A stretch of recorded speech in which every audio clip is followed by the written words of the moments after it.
Ce journal vous est offert par le FPI, Fonds des promotions de l'industrie, votre partenaire privilégié pour la réussite de vos projets.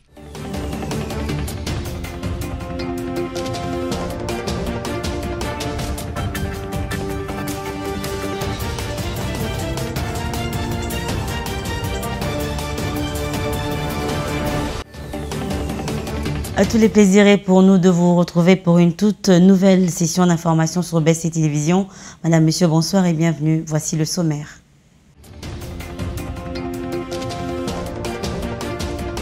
Après son périple dans quelques provinces de la République démocratique du Congo, Moïse Katumbi sera à Kinshasa ce samedi 9 décembre 2023 pour la suite de sa campagne électorale.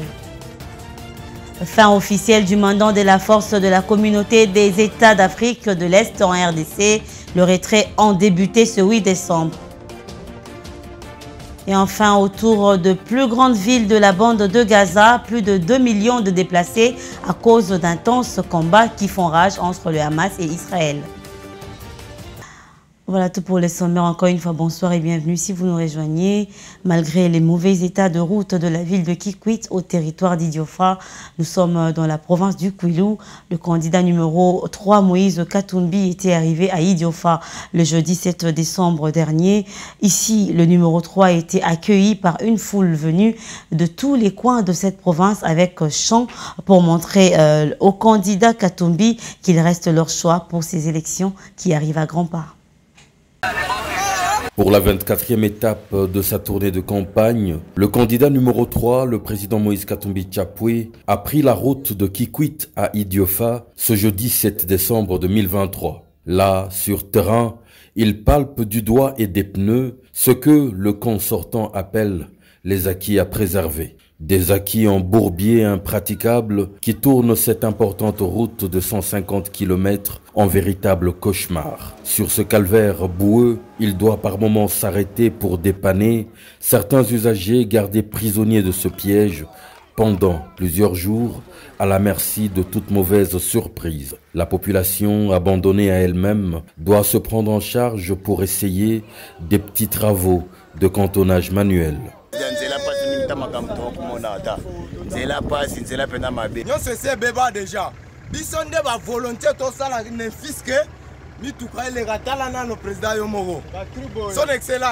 Sur sa route, il s'arrête au niveau du village Intswem où il découvre un autre acquis du camp sortant, l'Institut Ngele, où les salles de classe vous déchirent l'âme, des conditions exécrables, révoltantes, dans lesquelles les enfants étudient. Le numéro 3 promet de transformer cette blague en école en matériaux durables comme il l'a plusieurs fois fait ailleurs. Esclaves de sa parole, ils savent que c'est déjà fait.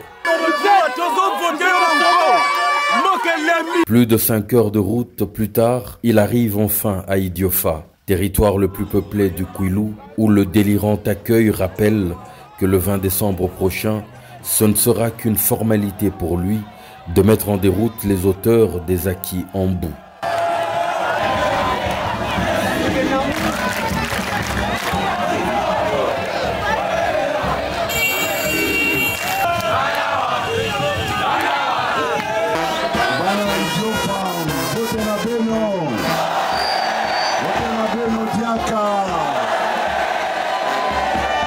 Est-ce que pendant 5 ans wana bapesi bino nzela awa bozala banzela na ye awa na nzela pona mona après le 20 décembre nzela ya mabele wana ekosila? Est-ce que bomoni président de la République awa na Idiofa bomoni ye awa azokende kaka poto poto poto poto poto? Vous pèsez combien de pourcents on a Idiofa? Combien de pourcents? Ceux qui 100% Maboko Likolo na numéro 3 on a Idiofa. Maboko Likolo on a Idiofa.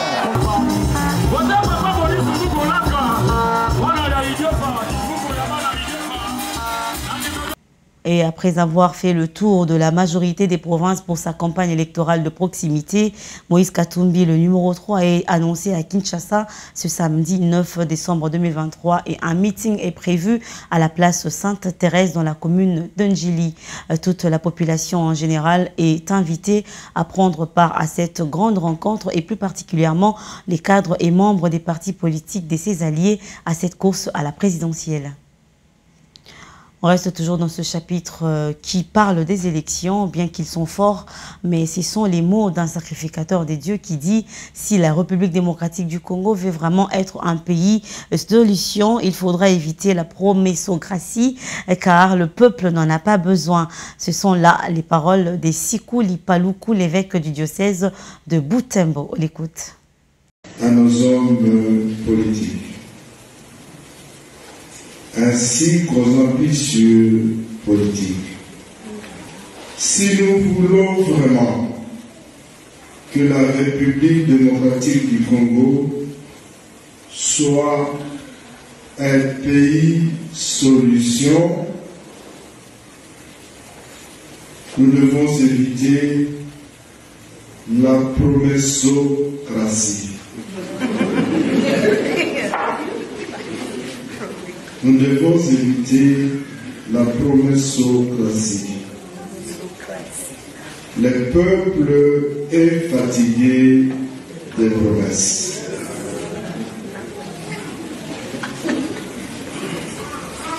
Un proverbe de chez nous, Mane, l'exprime bien. Un homme peut s'amuser avec un stick de bois, mais jamais. La campagne électorale serait-elle devenue une occasion pour toucher la vie privée de certains candidats? C'est plutôt l'avenir de l'RDC qui est en jeu et chaque candidat doit savoir comment convaincre l'opinion qui détient leur avenir en main après leur passage aux urnes. La rédaction de BC Télévision a réfléchi là-dessus et voici ce qu'il en sort. Ce sera avec la voix de Yves Maélé. Dès son début, la campagne électorale devrait se dérouler avec une concurrence mais loyale.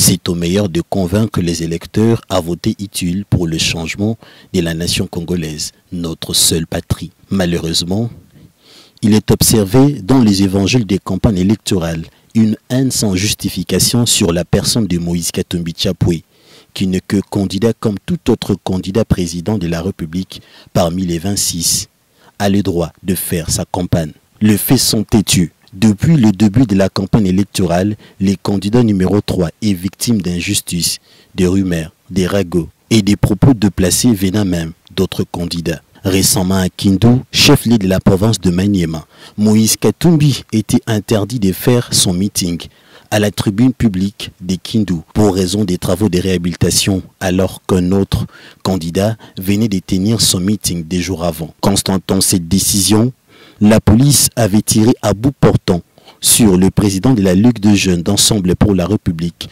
Maître Dodi Kakisingi, laissant derrière lui 5 enfants et une veuve. Cet acharnement prend une mauvaise tournure.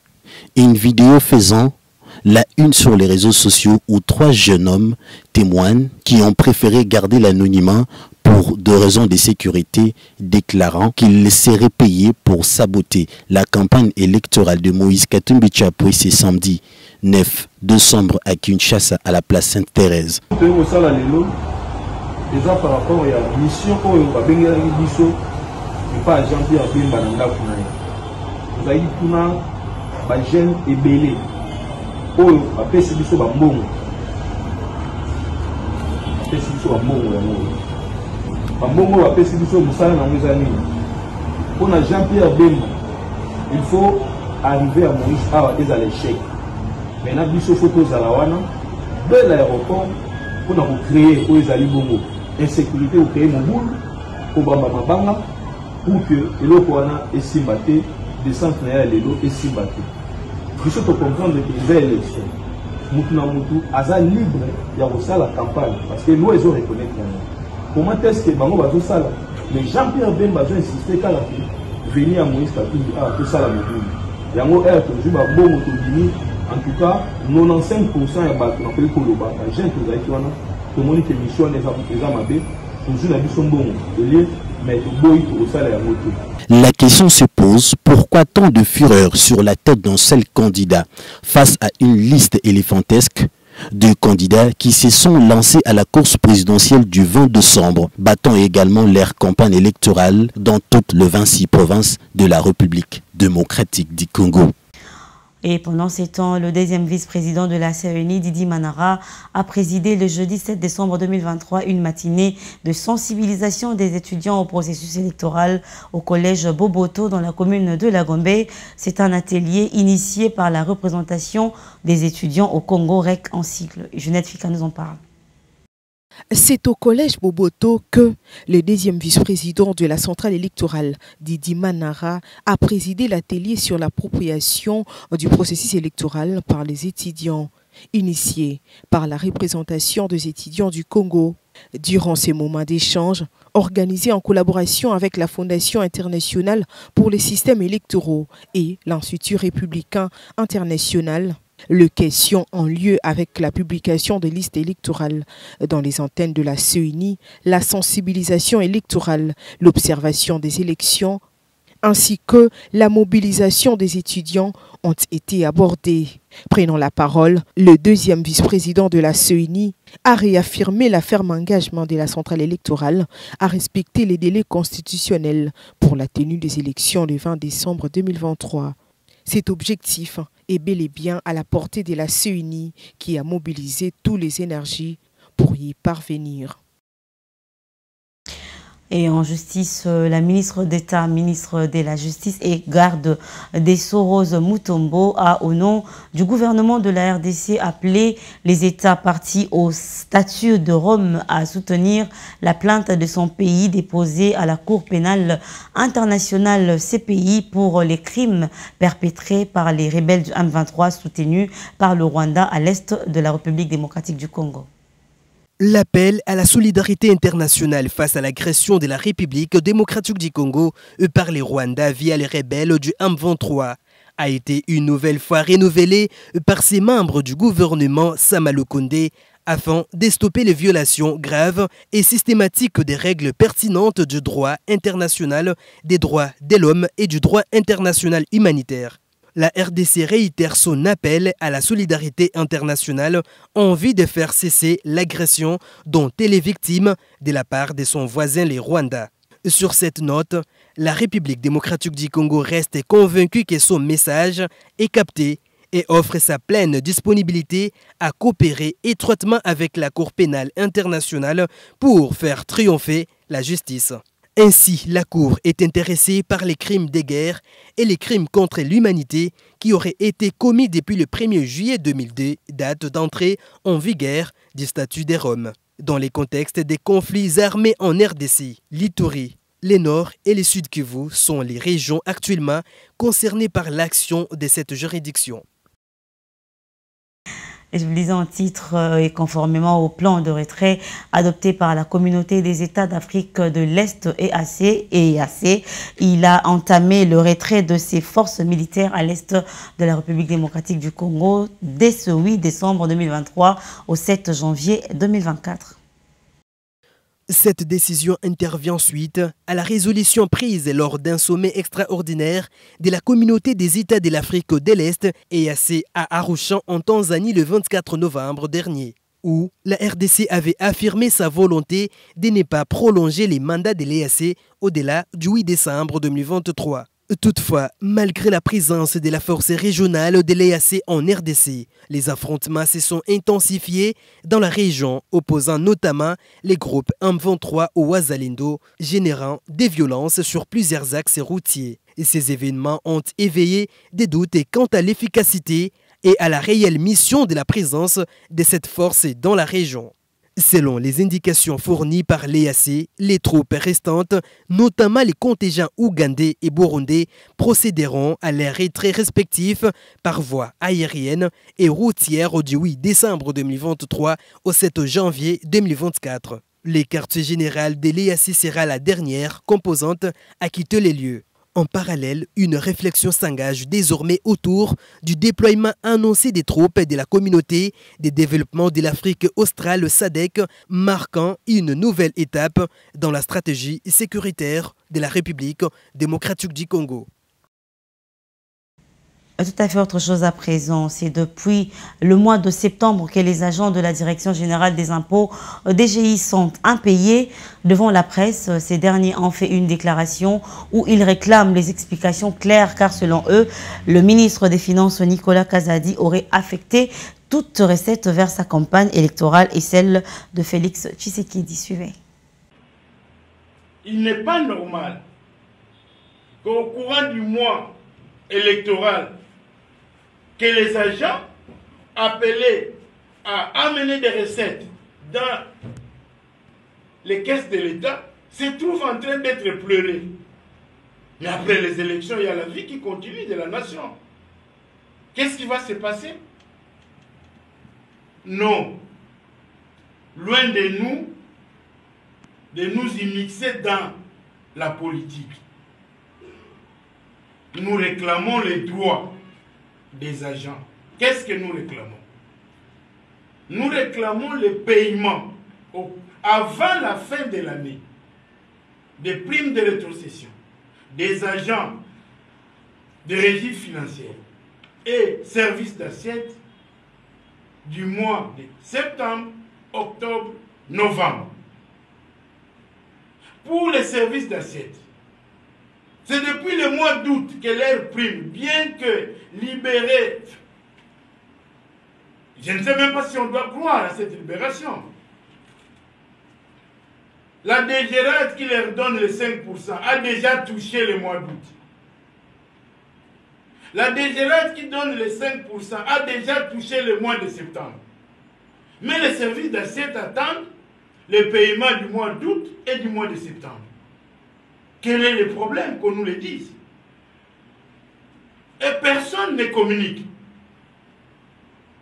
Vous appelez tel, il vous donne sa raison. Non. Nous prenons le président de la République à témoin et la communauté internationale. Non, non, non. Les agents ne vont plus accepter d'attendre que le gouvernement libère avant les fêtes de fin d'année la rétrocession pour le mois de septembre, octobre et novembre, et que les services d'assiette soient payés au même moment que la DGRAD. La journée mondiale du climat est célébrée le 8 décembre de chaque année. Son objectif est de rappeler la menace bien réelle du réchauffement climatique et la nécessité d'agir pour en limiter les effets, mais surtout les causes. Regardez.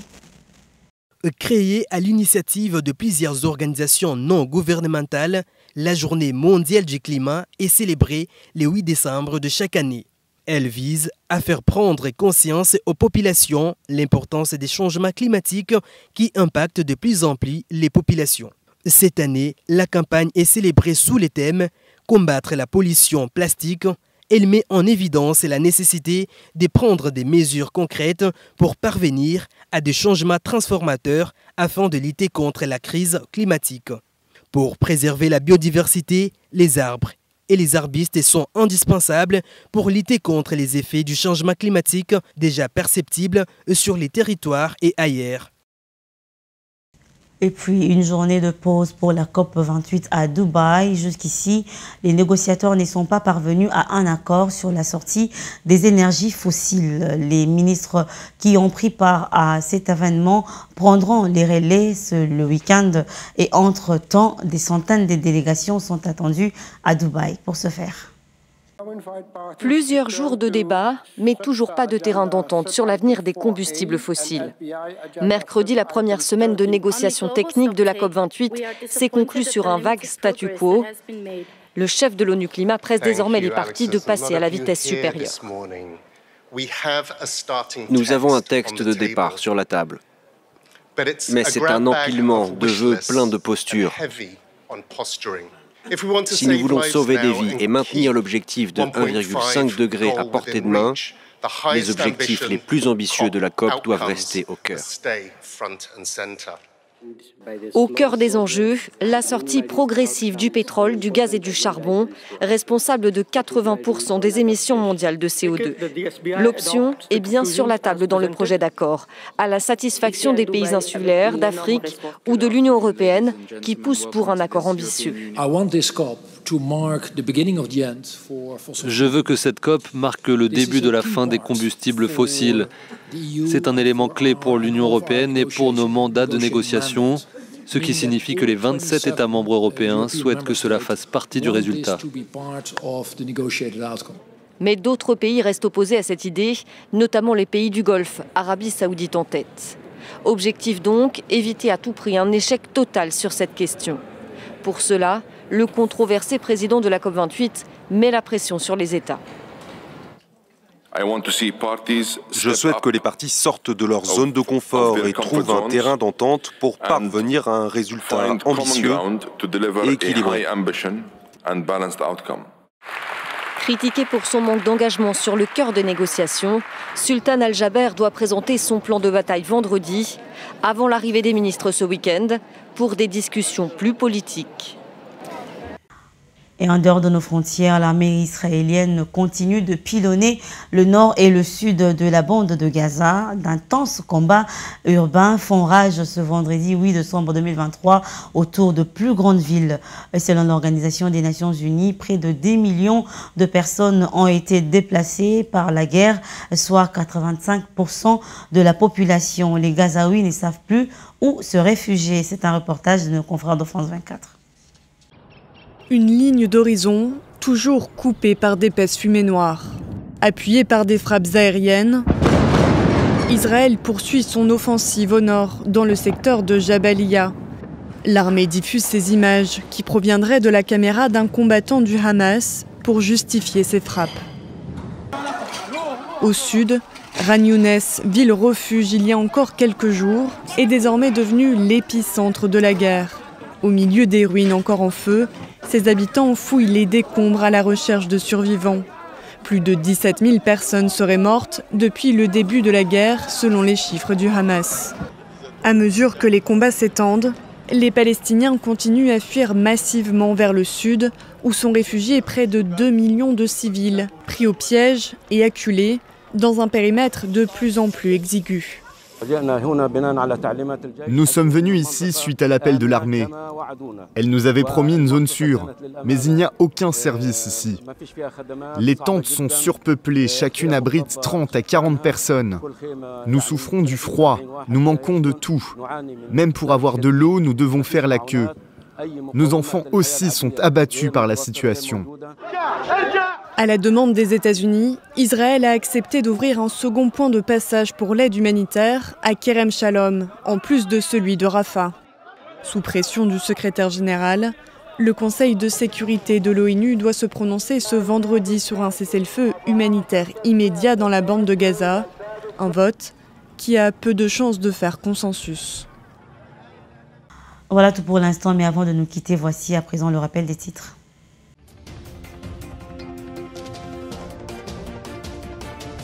Après son périple dans quelques provinces de la RDC, Moïse Katumbi sera à Kinshasa ce 9 décembre 2023 pour la suite de sa campagne électorale. Fin officielle du mandat de la force de la communauté des États d'Afrique de l'Est en RDC. Le retrait a débuté ce 8 décembre. Et vous l'avez suivi dans ce journal qu'autour de plus grandes villes de la bande de Gaza, plus de 2 millions de déplacés à cause d'intenses combats qui font rage entre le Hamas et l'Israël.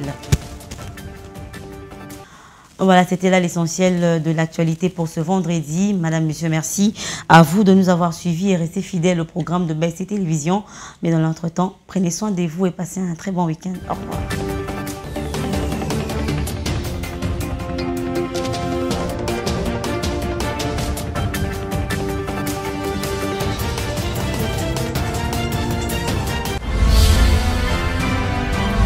Ce journal vous a été offert par le FPI. Fonds des promotions de l'industrie. Votre partenaire privilégié pour la réussite de vos projets.